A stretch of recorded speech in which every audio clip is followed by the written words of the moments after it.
A Trump supporting congressman may be siding with Democrats to prevent massive cuts to an important program that gives health care to poor people and children.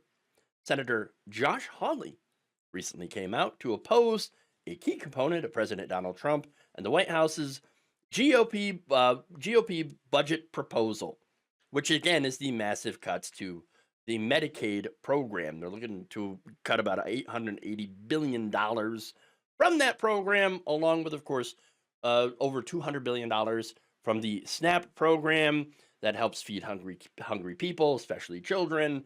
Well, so now how could they make this much in cuts? Well, there's a couple of ways that they could achieve them, right? Which, of course, will all be disastrous for the people that rely on them. Now, first, they could straight up cut the amount of the ACA Medicaid funding, okay, so that the states that accepted the expansion would receive far less in federal funding. Some of those states, of course, would completely end that program if the federal government's contributions to it fall below a certain threshold. Okay, states like Arizona, for example, right? If federal funding falls below, I think 60% from what I can remember, then boom, trigger law. It's over. No more Medicaid for anyone in the state of Arizona. So that would, of course, be disastrous and kick millions of people off the program. Now, they could also shift to block grants or per capita grants, right? So block grants would give states a set amount of money, regardless of the number of enrollees, okay? Now, per capita grants would be a little different. It would pay the states based on the number of enrollees in each state.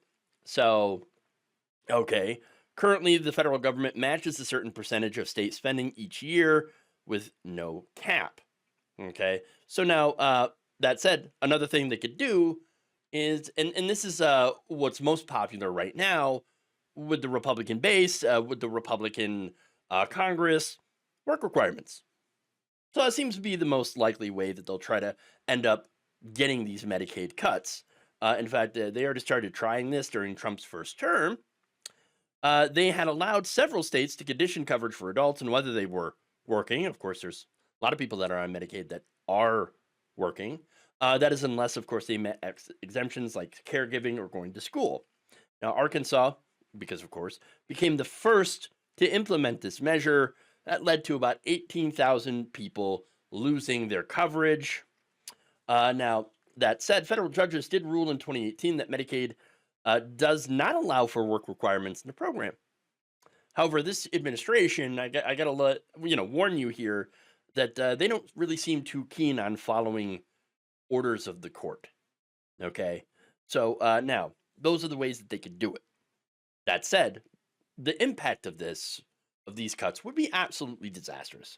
According to the Economic Policy Institute, these cuts could significantly decrease incomes for the bottom 40% of earners and disproportionately affect low-income households. Now, Josh Hawley, he said, look, okay, yeah, I'm against this. I'm going to file an amendment barring the cuts to Medicaid, according to HuffPost. And he said he's tempted to vote for similar Democratic amendments. Okay, interesting. Now, Hawley has also spoken out in opposition to the idea of cuts to Medicaid and the Children's Health Insurance Program.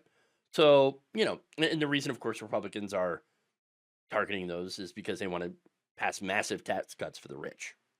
So now, he's not the only one, by the way, but before I get into the others that are thinking a certain way, try to defend this program, let's be clear, the reason that they're on board is because they know that these cuts will hurt their own voters. Okay? They will hurt their own voters, their own supporters, and as such, will hurt their reelection chances. Okay? Let's be very clear about that, right? Steve Bannon, right, who recently gave his own Roman salute, okay, at CPAC, he admitted, like, hey, look, we can't just gut Medicaid right now. Well, why is that? Well, millions of Trump supporters would be hurt by it. So again, it's just about, hey, man, whoa, I don't want to affect the people that I care about. I mean, I don't want those people to get Medicaid. I'm totally fine with taking away food and medical care from those people, and we all know who, they're talking about when they say that. But when it comes to our voters, that might affect us in the elections. So let's not do that, okay? Because there would be a massive electoral revolt. And right now, Republicans cannot afford to do that. Maybe once they figure out a way to rig the elections, then, okay, maybe then they can start doing some massive Medicaid cuts to give themselves tax cuts. But right now, currently, there are Republicans saying, hold on a minute. If we do this right now, this is going to be an absolute disaster for us. Okay? Now, joining Hawley are House Republicans Don Bacon, David Valadao, Tony Gonzalez, Nicole Malliotakis, several others, about 7 total, okay, in the House. Now, in a letter to Speaker Mike Johnson, penned by Gonzalez, these congressmen point out, slashing Medicaid would have serious consequences, particularly in rural and predominantly Hispanic communities, where hospitals and nursing homes are already struggling to keep their doors open. All right. Now, Representative Don Bacon had told Newsweek of this, quote, I want to see budget reconciliation passed because I want to secure the border, expand our energy production, improve our military, and extend the tax cuts. And that's what he really wants to do, is extend the tax cuts. But we don't want to make significant cuts to Medicaid. And the current proposal appears to do just that. President Trump even warned against significant cuts to Medicaid. I've asked the House leadership to prove to us that $880 billion in cuts to E&C won't overly cut Medicaid. That is my request. Got to make sure it doesn't overly cut it. It means we're going to have to find savings somewhere else. Okay?